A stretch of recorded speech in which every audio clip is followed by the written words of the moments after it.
Praise the lord. ಕರ್ತನ ನಾಮಕ್ಕೆ ಸ್ತೋತ್ರ ಉಂಟಾಗಲಿ. ಕರ್ತನು ಒಳ್ಳೆಯವನಾಗಿದ್ದಾನೆ ಪ್ರಿಯರೇ.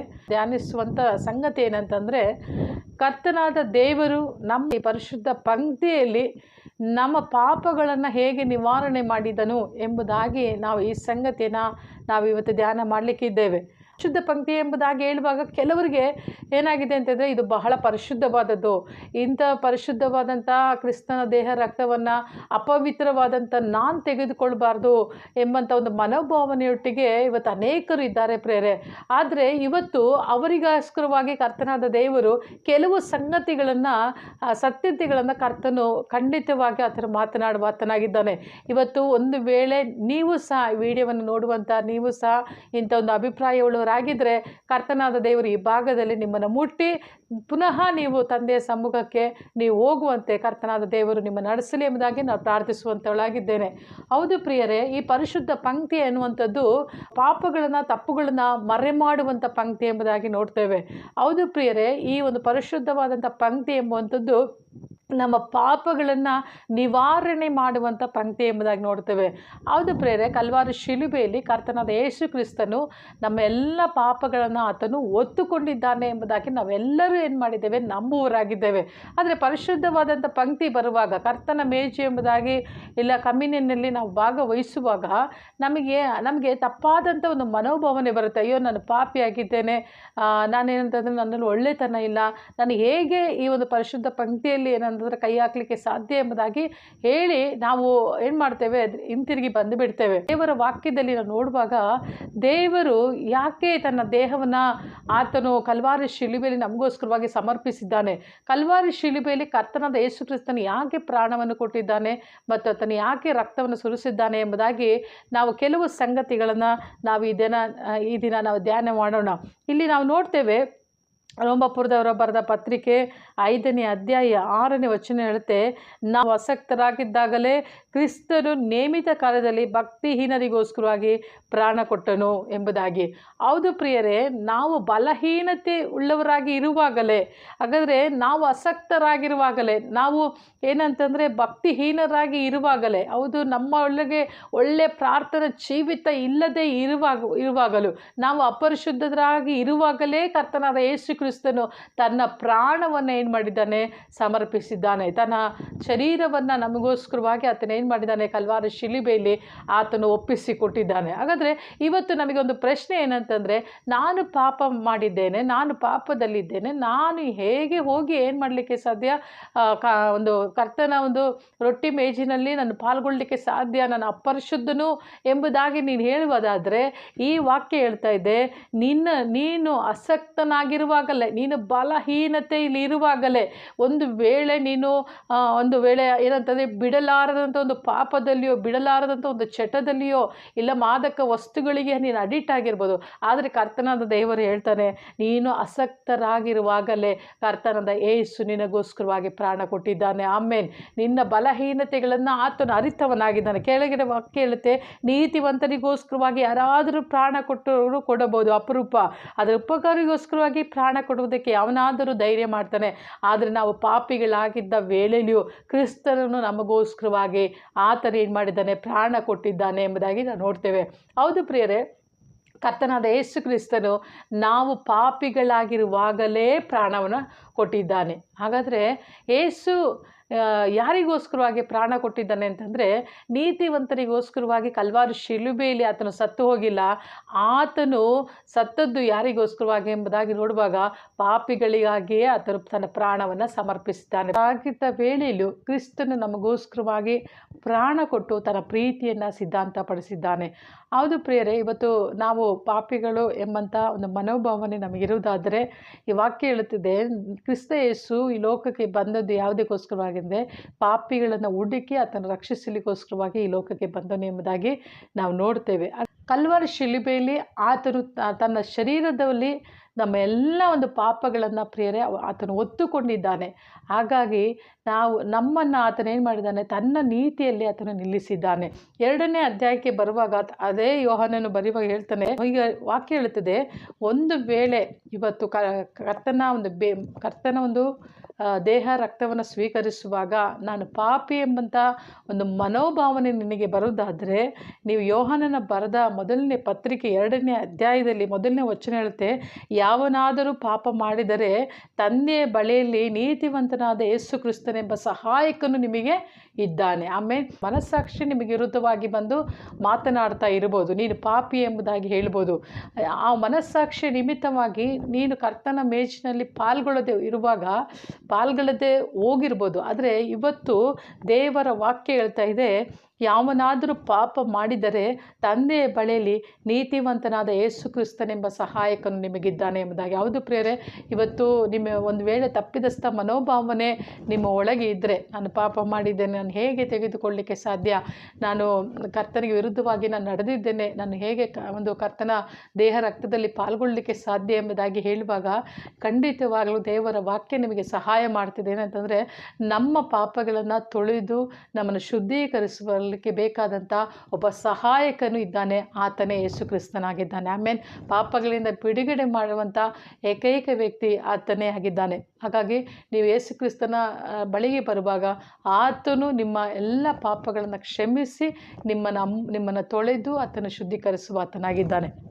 ಹಾಗಾದರೆ ಈ ವಾಕ್ಯದ ಪ್ರಕಾರವಾಗಿ ನಾವು ನೋಡುವುದಾದರೆ, ಇವತ್ತು ಕ್ರಿಸ್ತನ ದೇಹ ರಕ್ತ ಯಾವುದಕ್ಕಾಗಿ ಕೊಡಲ್ಪಟ್ಟಿದೆ ಅಂತ ನೋಡುವಾಗ, ಆತನ ರಕ್ತದ ಮೂಲಕವಾಗಿ ಸಕಲ ಪಾಪಗಳು ಏನಾಯಿತು ಅಂತಂದರೆ ಪರಿಪೂರ್ಣವಾಗಿ ಅದು ತೊಳೆಯಲ್ಪಡ್ತು ಎಂಬುದಾಗಿ ನೋಡ್ತೇವೆ. ಯಾವಾಗ ನಿಮ್ಮ ಪಾಪಗಳು ಕ್ಷಮಿಸಲ್ಪಡುತ್ತೆ ಅಂತಂದರೆ, ನೀವು ಕ್ರಿಸ್ತನ ರಕ್ತವನ್ನು, ಆತನ ದೇಹವನ್ನು ಸ್ವೀಕರಿಸುವಾಗ ನಿಮ್ಮಲ್ಲಿ ಇರುವಂಥ ಎಲ್ಲ ಪಾಪಗಳು ಏನಾಗುತ್ತೆ ಅಂತಂದರೆ ಪರಿಪೂರ್ಣವಾಗಿ ಅದು ಕ್ಷಮಿಸಲ್ಪಡುವಂಥದ್ದಾಗಿದೆ. ಆಮೇನ್.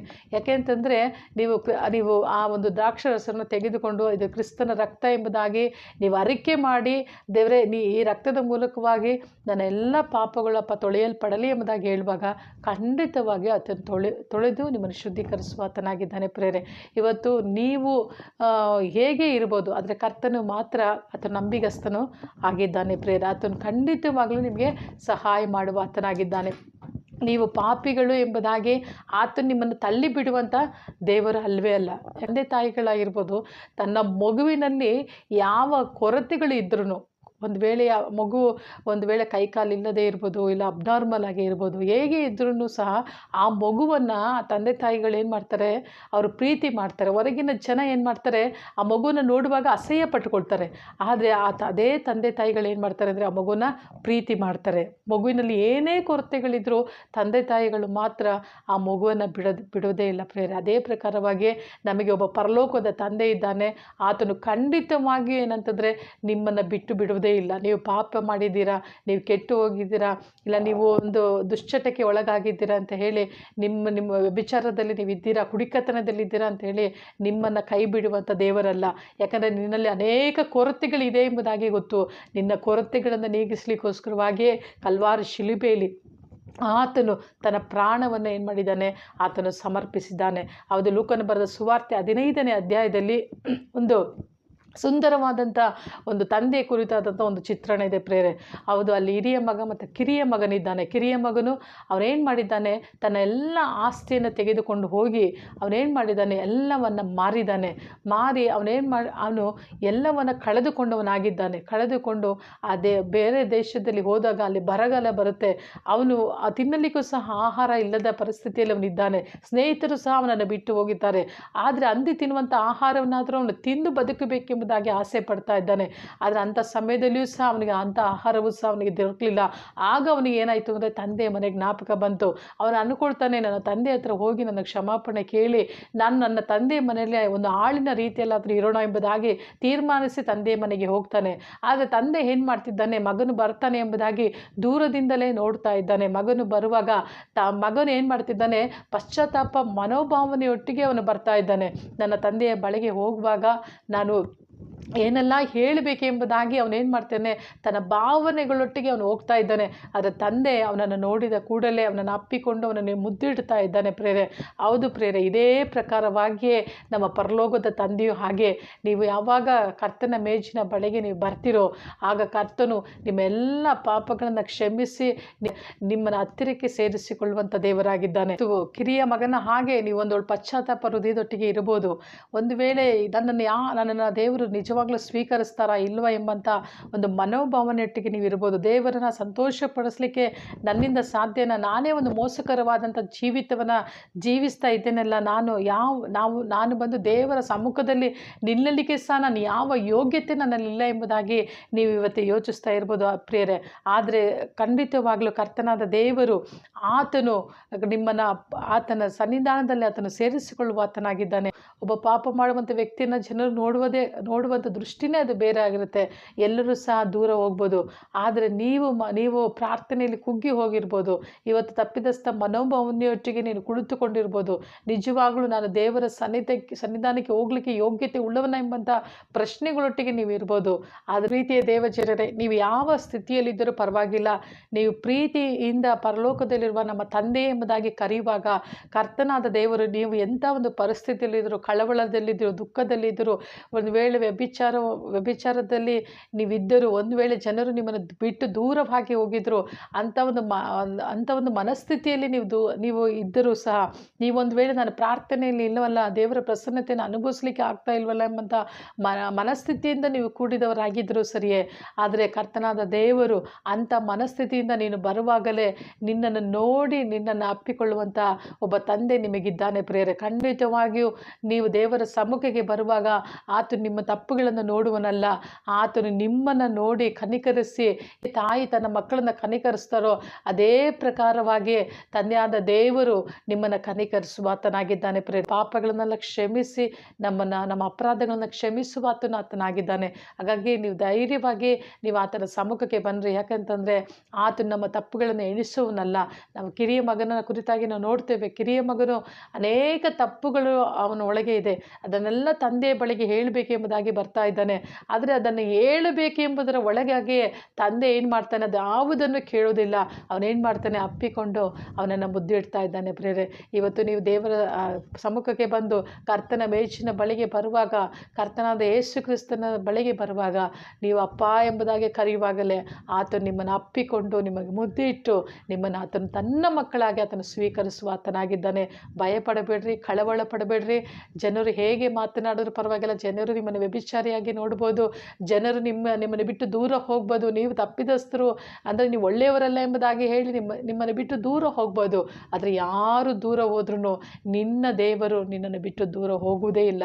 ಹಾಗಾಗಿ ಕರ್ತನ ಮೇಜಿನಲ್ಲಿ ನೀವು ಪಾಲ್ಗೊಳ್ಳುವಂಥದ್ದಾಗ್ರಿ.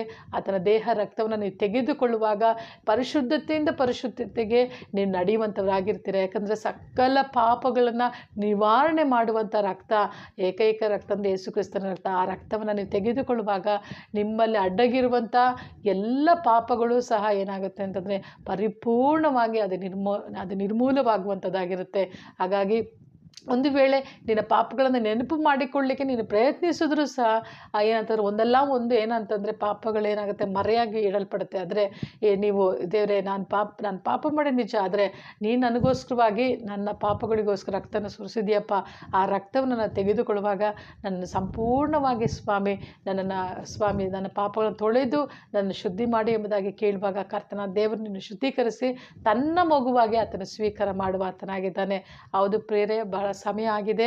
ಆದರೂ ಇವತ್ತು ನಿಮ್ಮ ಮುಂದೆ ನಿಮ್ಮ ಪರಲೋಕದ ತಂದೆ ಹೇಗಿದ್ದಾನೆ ಎಂಬುದಾಗಿ ಹೇಳುವಂಥ ಒಂದು ಕೃಪೆ ದೇವರು ಕೊಟ್ಟಿದ್ದಾನೆ. ಹೌದು ಪ್ರಿಯರೇ, ಈಗಾಗಲೇ ನಿಮ್ಮ ತಂದೆಯ ಪ್ರೀತಿಯನ್ನು ನೀವು ತಿಳಿದುಕೊಂಡಿದ್ದೀರಾ. ಖಂಡಿತವಾಗಲೂ ಆತನ ಪ್ರಸನ್ನತೆಯನ್ನು ಅನುಭವಿಸುವಂಥ ಸಮಯ ಬಂದಿದೆ.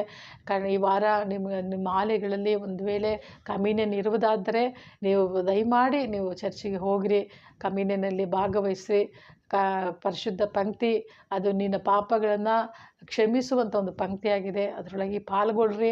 ಕರ್ತನ ಒಂದು ಆಶೀರ್ವಾದವನ್ನು ನೀವು ಪಡೆದುಕೊಳ್ಳುವಂಥರಾಗಿರಿ. ಕರ್ತನು ತಾನೇ ನಿಮ್ಮನ್ನು ಆಶೀರ್ವಾದ ಮಾಡಲಿ. ಆಮೇಲೆ